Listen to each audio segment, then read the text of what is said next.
قال الملأ الذين استكبروا من قومه لنخرجنك يا شعيب والذين آمنوا معك من قريتنا أو لتعودن في ملتنا قال أولو كنا كارهين قد افترينا على الله كذبا إن عدنا في ملتكم بعد إذ نجانا الله منها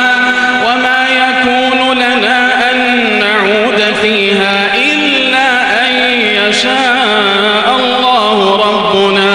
وسع ربنا كل شيء علما على الله توكلنا ربنا افتح بيننا وبين قومنا بالحق وأنت خير الفاتحين.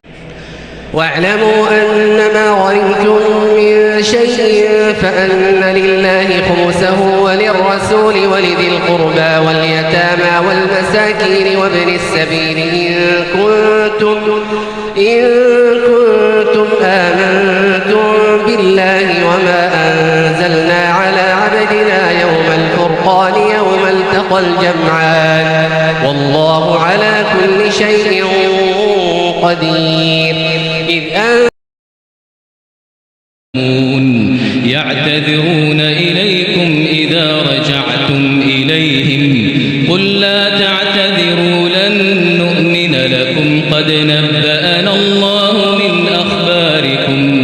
وسيرى الله عملكم ورسوله ثم تردون إلى عالم الغيب والشهادة فينبئكم بما كنتم تعملون.